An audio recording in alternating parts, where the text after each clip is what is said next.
Pengertian karya ilmiah. Karya ilmiah merupakan karya tulis yang menyajikan gagasan, deskripsi, atau pemecahan masalah secara sistematis, disajikan secara objektif dan jujur, dengan menggunakan bahasa baku, serta didukung oleh fakta, teori, dan bukti-bukti empirik. Dalam penyusunan karya ilmiah, terdapat tahap-tahap yang harus diikuti sebagai berikut. Yang pertama, melakukan observasi dan menetapkan masalah dan tujuan. Yang kedua, menyusun hipotesis. Yang ketiga, menyusun rencana penelitian. Yang keempat, melaksanakan percobaan berdasarkan metode yang direncanakan. Yang kelima, melaksanakan pengamatan dan pengumpulan data. Yang keenam, menganalisis dan menginterpretasi data. Dan yang ketujuh, merumuskan simpulan dan karya ilmiah.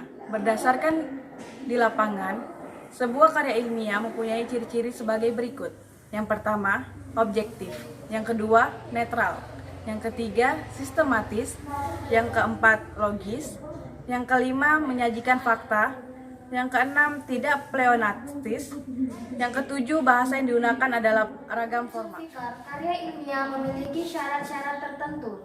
Yang pertama, karya tulis ilmiah memuat gagasan ilmiah lewat pikiran dan alur pikiran. Yang kedua, keindahan karya tulis ilmiah terletak pada bangun pikir dengan unsur-unsur yang menyambungnya.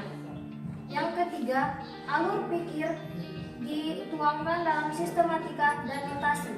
Yang keempat, karya tulis ilmiah terdiri dari unsur-unsur, yaitu kata, angka, tabel, dan gambar yang tersusun mendukung alur pikir yang teratur. Yang kelima, karya tulis ilmiah harus mampu mengekspresikan asas-asas yang terkandung dalam hakikat ilmu dan mengindahkan kaidah-kaidah kebahasaan. Yang keenam, karya tulis ilmiah terdiri dari serangkaian narasi, eksposisi, deskripsi, dan argumentasi. Karya ilmiah. Menurut Arifin, karya ilmiah terbagi menjadi dua, yaitu karya ilmiah pendidikan dan karya ilmiah penelitian. Yang pertama, karya ilmiah pendidikan yang terdiri dari paper, praskripsi, skripsi, tesis, dan disertasi. Yang kedua, karya ilmiah penelitian yang terdiri dari makalah seminar yang di dalamnya dibagi menjadi naskah seminar dan makalah bersambung.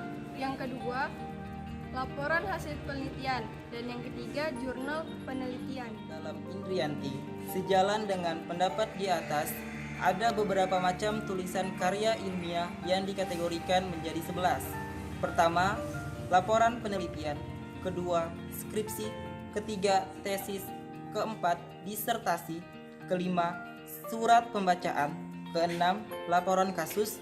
Ketujuh, laporan tinjauan. Kedelapan, resensi. Kesembilan, monograf. Kesepuluh, referat. Dan yang terakhir, habilitasi. Menurut Kronika, karya ilmiah memiliki banyak sekali fungsi, terutama bagi seseorang penulis. Lebih lanjut, ia menjelaskan bahwa menulis karya ilmiah bermanfaat untuk meningkatkan keterampilan membaca, menulis, berlatih, mengintegrasikan berbagai gagasan dan menyajikan secara sistematis, memperluas wawasan serta memberi kepuasan intelektual. Ada 6 manfaat dalam penulisan karya ilmiah.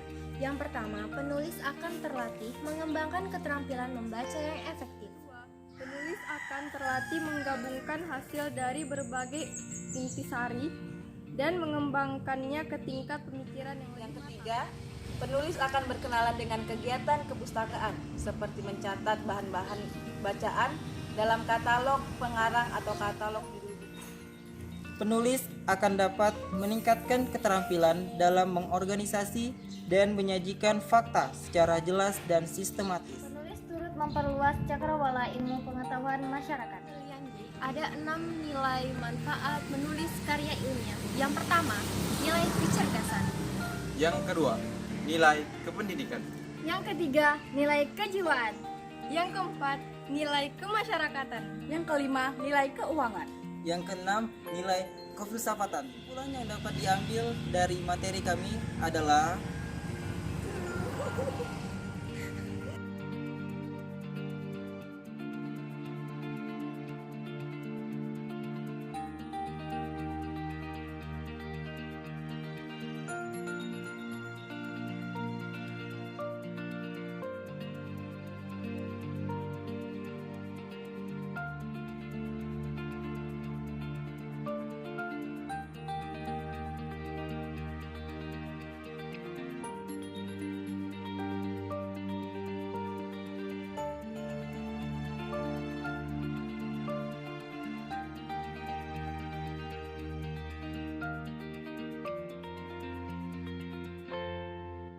Terima kasih telah menyaksikan video kami. Semoga apa yang kami tampilkan akan dapat bermanfaat bagi kita semua. Wassalamualaikum warahmatullahi wabarakatuh. Sampai jumpa.